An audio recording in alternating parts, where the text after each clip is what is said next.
Hey everybody, welcome to Grimsforge Gaming. Going to share a build with you today that I've been running not only on my Steve Rogers, who's a Templar, he's sword and board, and we are using OpenSoul on it. Now you can use this this build on pretty much any class. I've got it on a DK right now, and I'm testing it on a bunch of other things. So it is a multi-class build, if you will. The thing about this build is it's extremely strong, probably as far as tanky. It might be a little bit, dare I say, too tanky. And I'll link some video gameplay so you can actually see it in action, but it's extremely tanky, and at least on the Templar side of things. And when we dive into the abilities, we'll kind of explain why on that. Still testing it on some of the other classes, haven't put it on a Necro yet, and haven't put it on a Warden yet, but I'd imagine on those things it's just going to be almost unkillable. But anyways, let's jump into this build. We're going to talk about a couple things here. This build, by the way, is not, I didn't steal this from anybody, I didn't see anybody else running it, but it was something that I was looking at. How do I address the meta right now? And the meta right now is very heavy dot meta, and I think that update 37 is going to be a very heavy dot meta as well.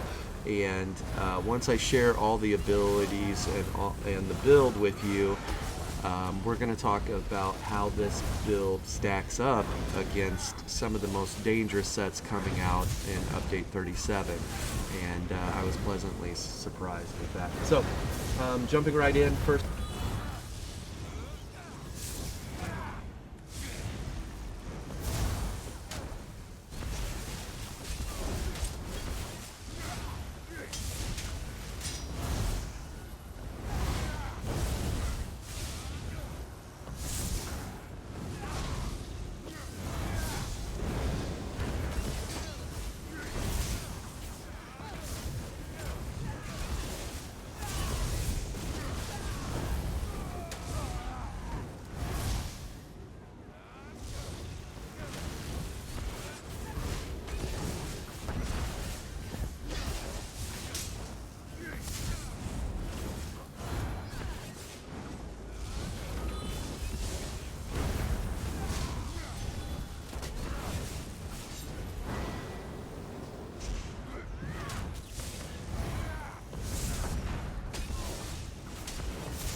thing we said, we are using Oaken Soul, and you can see that we just have magic recovery. On a Templar right now, you always want to lean into spell damage on Templars, because you have access to some buffs that will, it's way easier on Templars to stack spell damage, and you'll get your tooltips very high leaning into spell damage, even if you're using the stamina primary spammable biting jabs. Okay, still lean into the spell damage side of it, but you want to get your mag recovery around 1700 unbuffed, or buffed, but without a potion, and because 1700 is pretty much the break-even point where you can spam your puncturing sweeps and not completely, run out of magic super quick. So anyways, you can see we're running Oaken Soul, and you get all those major and minor buffs from it, and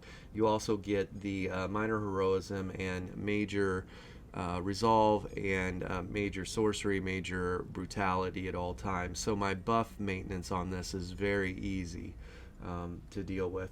The first set that we're running with is going to be Mara's Balm. Honestly, I ran Mara's Balm on my Mace Windu, and I really liked it. I think that Mara's Balm solved the healing problems that Stam sorcerers have, and I put it on an Oaken Soul. I put it on Steve Rogers' an Oaken Soul Templar, and it felt really good over here as well. So, and it just might be the fact that Mara's Balm is still extremely strong. Like, the heal from it, it's free healing. Okay, so Mara's Balm, even though it's expensive, go track that down. You can get it at all the guild vendors, and we are running on this 5 heavy, 1 light, 1 medium, so my stats will only get better as I unlock more Undaunted levels. I haven't done a lot of dungeons with Steve Rogers. I basically just do all battlegrounds and PvP with him, and I haven't leveled medium armor very much, so I'm going to be able to get another 2% weapon and spell damage out of this build, as well as some other buffs, but we'll look at all that. And the next set that we paired it with is going to be Hiss Sap, and Hiss Sap here, you can see the 2-piece is max health, the 3-piece is weapon and spell damage, the 4-piece is max mag, and then the 5-piece, after being hit by a disabling effect, immobilization, or snare, you heal for 2600 every 1 second for 5 seconds. You can see that this armor set does not have a cooldown on it. Now it says at the bottom that it won't stack, but you can basically have 100% uptime on this when you've got negative effects on you. For the most part, it says disabling effect, which it looks to me right now as a negative effect because this is running almost all the time. Okay, I would run Nirnhoned. Now, I'm running Thematic Steve Rogers. If you wanted to run a Lightning Staff, that would work great on a Magplar. This particular play style would work great. If you wanted to run a 2-hander or dual wield, do that also. It works out just fine on everything. Now, I can tell you when I'm buffed up on this, I'm at resistance cap, both physical and magical resistance caps. So feels really good. Almost said, like I said, almost too tanky, and you can see that in the video. So I was really trying to test the build and put myself in outnumbered situations, see how it holds up. And we will talk about the weakness of the build, which on Templar isn't so much a weakness, but on other classes that will start to come through a little bit. But because we're Oaken Soul, these back bar stuff doesn't matter. I just have them equipped to get them out of my inventory. But we are running Nirnhoned on this. That'll drive our spell damage up as high as possible, so that way our damage scaling and our heal scaling is a little better. You can see we are very low on pen. Doesn't matter, we run Pierce or we run the Execute, and we're a tank. If I can kill people or secure kills with the Execute, that's great, but my primary thing is to be just ultra annoying and stay in people's faces. And I think in the video that I show, you'll see that I said we can do this all day, right? That's Steve Rogers, Captain America's tagline, right? I can do this all day. So go going through and looking at everything, I have his sap jewelry, and this is arcane. We need our max mag up high enough that we can actually use some of our abilities pretty regularly. If you're feeling really good on this and you want to run infused and push even more spell damage, you could probably hit the 6k spell damage on this. We'll look at that and see, but I would imagine 6k is doable on this. And you can see just spell damage and arcane. Now these spell damage glyphs next patch I jumped on the PTS are going to get changed, so it's going to say 174 spell damage plus 10 mag recovery, each one of them, so the recoveries on this will get a little better. And then I've got a swift Oaken Soul for just a little bit of speed. I'm not running race against time on this, and having that little bit of extra speed is noticeable. Okay, so let's look at up here. You can see we've got Mara's Bomb shoulders, and we've got a hodgepodge of traits. If you want to go all impen with maybe some well fitted, that's probably the play for you. But Mara's Balm, shoulders, reinforced with the prismatic enchant, infused, prismatic enchant, run whatever trait you want on that. Impen there, you can see that our belt is the His Sap belt. I recommend, if you're going to have one medium, one light, that your one medium be the hands and your one light be the belt. The belt is the lowest armor value armor piece that you have, so putting light on it isn't that big of a loss. And second best would be like your hands, so a medium armor isn't that big of a loss on that. Okay, so medium hands, light belt, and then moving on, heavy boots, and you can see those are impen, and then you can see well fitted pants here, or the heavy pants. And so, and then on the shield, normally I would run reinforced on shields, but I don't need any more armor on this, so Divines works just fine. If I needed more armor, I wasn't hitting cap, then reinforced would be the play. So also you can run, you can see that I'm running a dagger here. The dagger, because we're running sword and board, it doesn't matter what weapon this is, if it's a sword, if it's a mace, dagger, axe, it doesn't matter, because there's no passives that specifically give you bonuses, unlike with dual wield or two hands. So this could be whichever one hand, as long as you're that. So you can see I've got His Sap weapons, His Sap jewelry, and then a His Sap belt, and then Mara's Balm here. Okay, let's look at how we can buff. You can see right now just passively, I guess, even I say passive and we've got Oaken Soul with all the freaking buffs in the world, but passively you can see we're at 4,500, it'll go up 2%, and when I hit my Living Dark it goes up to 4,800, and that's why I think with another 2% on top of it with my medium armor, which I'm still leveling, you know, when I unlock these things, those will help out a lot. So I'm still missing some things because I just put this build on Steve Rogers and I was like, whoa, we've got something pretty darn tanky here with it. So also you can see light armor, so we've got a couple more things. We'll be even farther over our cap. Let's look at those stats again here real quick. 2,200 mag recovery, 600 health recovery, 1,400 stam recovery, 24,000 mag, 31,000, and you can see where cap resistance is. The 48, almost 4,900 spell damage is pretty good. 23% spell crit is really good for a 5 heavy armor set, so that helps a lot. And then on the pen, I'm just getting this pen from some CP, but I would be at 0 pen normally. Like in Battlegrounds, this will read 0 pen. We're not really worried about pen, like I said. If you're looking for something killy, this is not it. This is kill securing. If I slap on the Templar Execute, you see someone get low, you just zap them with the Templar Execute, which is really strong right now. It's pretty OP, honestly. So you will get kills. Like I've got some 19-0, 20-0 Battlegrounds on this, and that was basically me just staying in the fight the entire time, and anytime someone got low, zap them, dead, my kill. So but don't expect to global people on this. That's not what it's about. Let's see. Crit resistance about 2k. That's okay. That gets it done. I really like where everything's at though. This build feels really good. Now let's look at the abilities here real quick. I want to explain a couple things. This shield, 5k shield for shielded assault, actually is a really nice shield and gives.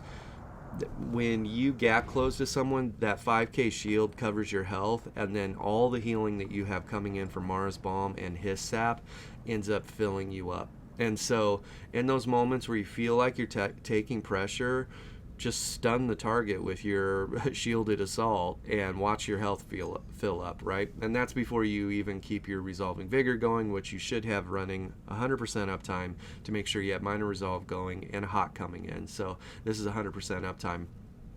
Okay, I am running puncturing sweeps. You can see I'm still leveling it. I actually, Steve Rogers, I was running it as a Stamplar, because you now through biting jabs have access to major brutality. And Steve Rogers for Worthy 1 and Worthy 2 was a 2-bar setup. Oak and Soul right now with 0 buff maintenance.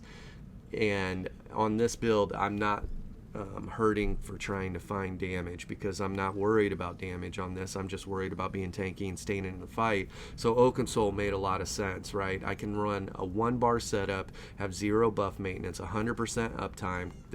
Those things cannot be taken away from me. My major resolve and my major sorcery, major brutality with all the weird stuff that's in the game currently. So Oak and Soul and just being ultra tanky was the way to go. But when I did that, I didn't need access to major brutality with biting jabs anymore, so we went with puncturing sweeps, and we now have a heal attached to my primary spammable as well as a slow. So still leveling this. This is the flex spot. 9k pen on certain targets. So if I'm running into another tanky boy, maybe hitting him with 9k, hitting him with the Pierce, it's not going to do me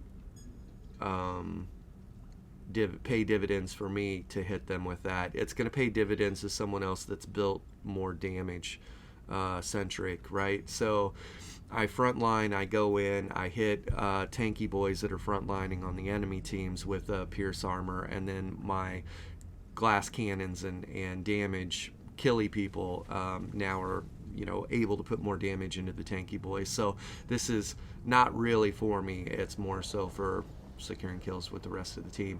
This is a flex spot, and what I would do is I would throw Radiant Glory on here. I think Radiant Glory, while it has like the lower scaling, the other one reads like 500% more damage when enemies were below 50%. If you wanted to run that, that's fine. But one thing I noticed is when you're in that channel, that 1.8 seconds, you don't want to get caught sleeping or get caught channeling it. And not have some health coming in. So between Mara's Balm and his sap, your vigor, your living dark, and radiant glory, you got a lot of healing coming in. So I would drop that there when you want to get more kills. Okay, if you're not worried about kills whatsoever, keep this on there, and that's more team centric. Or if you're running Imperial City Sewers and farming the banner bosses and the bosses down there for Telvar, you'll want to run Pierce. Okay, so resolving vigor, this is absolutely a must on almost every build, no matter if you're mag or stam, because of where hybridization's at, right? And we'll see what happens with that over the next couple patches and how they balance stuff out. And living dark. Now this thing is very important for this build and why I feel ultra tanky specifically on a Templar. And this is important to know because if you slap this on a Warden or you slap it on, like I put it on a DK, I put it on my Hulk Smash, I didn't have this buff or this ability on there, and you feel it. I'll read this. Envelop yourself in a lightless sphere for 12 seconds to protect yourself. Anytime you take direct damage, the sphere lashes back at the attacker, reducing their movement speed by 40% for 3 seconds and healing you for 2,500 health. These effects can occur once every half second. Okay. Most of the heaviest hitting abilities in the game are direct damage, okay? And that's burst. PvP is very burst centric, and I say that while we're also in a dot meta too. The thing is, where dots are super strong right now, but burst is still the fastest way to secure kills, right? You global someone. Dots pressure someone down and can still kill them, but it's not nearly as quick as, just bursting them. Burst is this armor setup's Achilles heel, I guess.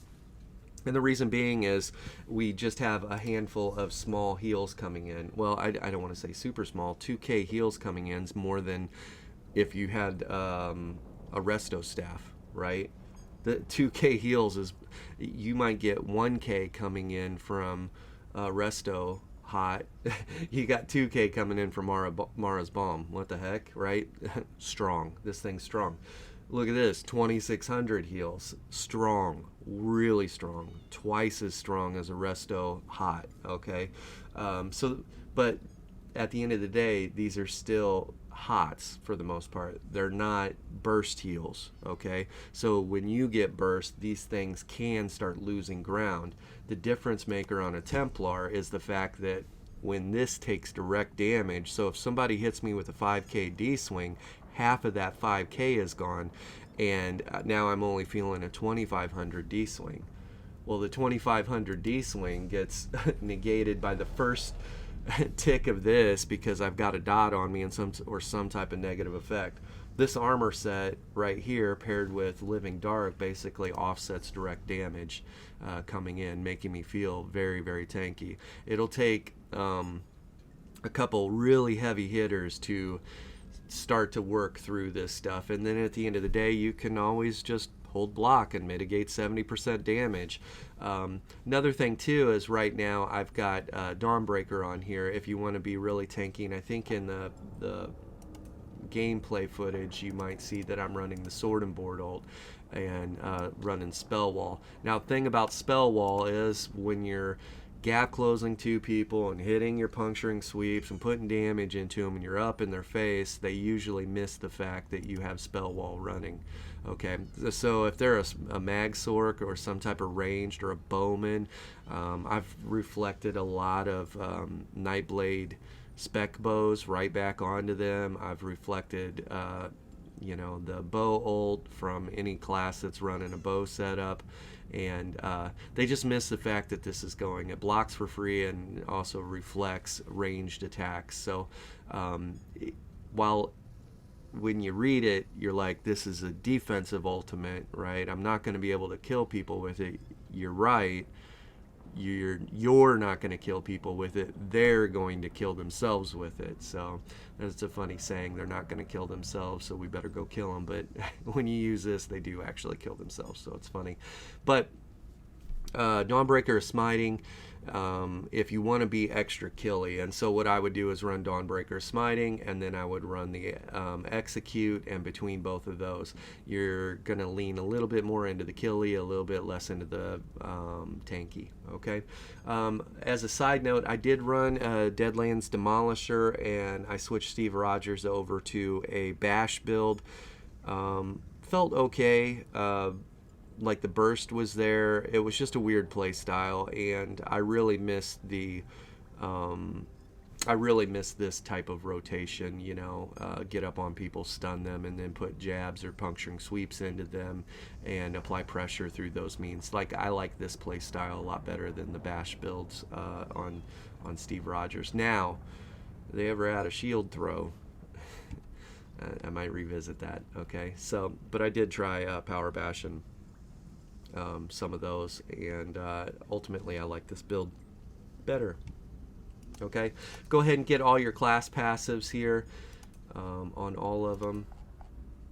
Oh, another side note, I wouldn't really worry about this or either one of the morphs. The damage multiplier on it doesn't seem like enough to do much of anything right now. For the most part, since update 35, Templars were really kind of gutted. I think it was let's look at the math here.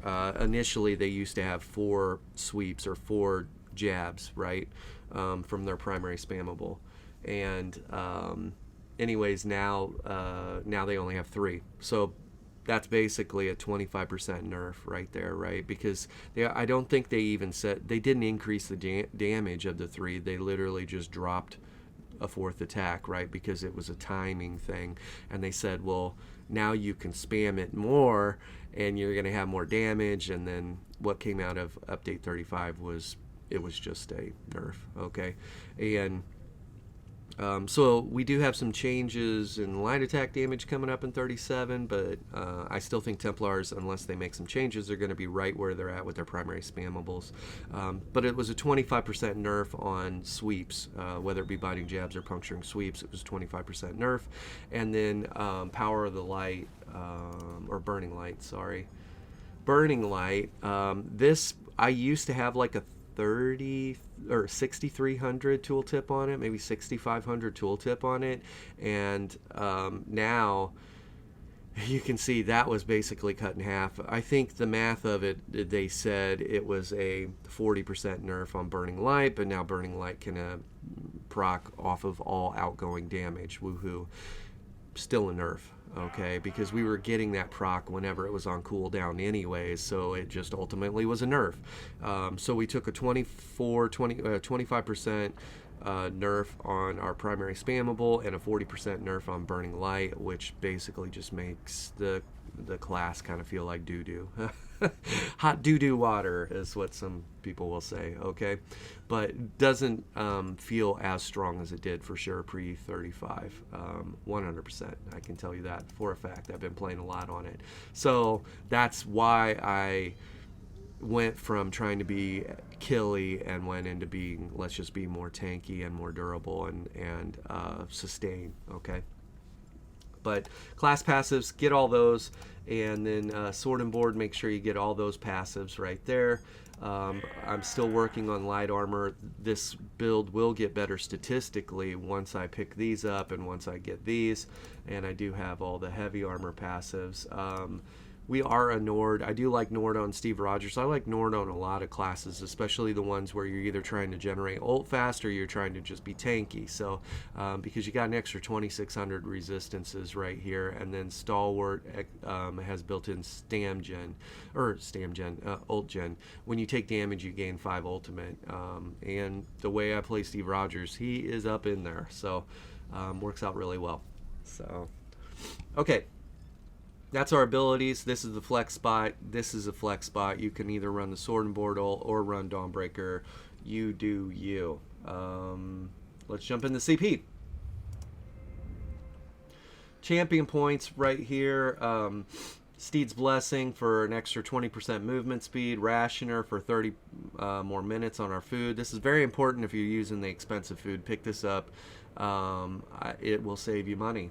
And Gifted Rider and War Mount. I think War Mount is still bugged. I was just out in Cyrodiil a couple days ago. Just as a disclaimer, if anyone's watching this, a dev or anyone, it says that you have remove all the stamina costs while outside of combat. You can be outside of combat and roll up to combat, and you're outside of combat riding, holding down, to ride faster because you're out of combat and you've eliminated your stamina. You'll roll up to a fight, you'll dismount, and your character's stamina is at 0. And it's got me killed a couple times rolling up to a fight, getting ready to jump in, and I've got 0 stamina. Congratulations. So they need to look at that. That's actually been there since update 35 now. And it's hit and miss when it happens. So when it happens, it super sucks. Okay. Let's come over here. Untamed Aggression. 150 weapon and spell damage. It's the spell damage we're looking for. 205 spell damage there. Swift Renewal. Increase your healing done with healing over time effects by 10%. That's really important. And then Focused Mending. Increase your healing done with single target heals by 10%. Now, if you want to lean more into the damage on this type of setup, you're running a two-hander or whatever else, and you just want to be more killy, I would pick up Deadly Aim and Master at Arms. The Deadly Aim is going to increase your single target, or you can even pick up Biting or either one of these, and then Master at Arms. That'll increase your damage, and that will be nice. Also, don't miss this in here. You've got an extra spell damage on both sides of these that are worth your time and effort. And I think There's the 700 pen right there. Okay. Over here, rejuvenation for an extra 90 recoveries, fortified for 1700 armor, boundless vitality, 1400 max health. That's important. We're in a very burst meta right now. Night blades will spec bow your face off, and celerity for an extra 10% movement speed. This isn't an absolute must, but I like speed. Speed's one of the best damage mitigation tools in the game, and especially for this playstyle, I find myself being very tanky and down in the mix a lot, and if I were to feel pressure, I'm going to need a reprieve, like dipping behind a wall, dip in kite game, and you'll need that celerity to do that. So that's a CP. Let's find a. We'll add that last thing. People are like, hey, what colors you wearing, or what armor sets are those, and whatever. That's super cool. So the blue color is Indoril blue and Fire Drake red, and then we're running the marble white. Okay. Our shoulders here are the Assassin's League shoulders, mercenary gloves. This glove type actually looked like Steve Rogers in game, and I thought that was really cool. Thieves Guild legs. I figured with these pockets on that, it was kind of a Steve Roger-ish.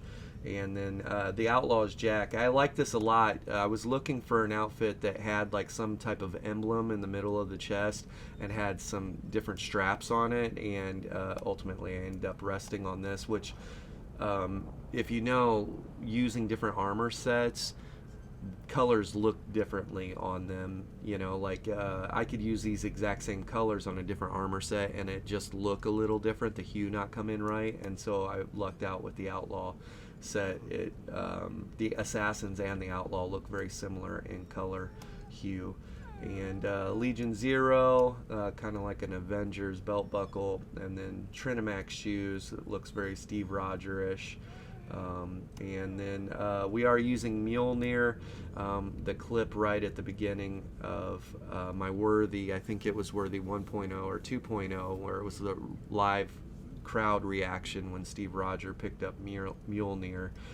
Super cool clip. If you haven't seen that, go back and watch that. But listening to the crowd and their excitement level.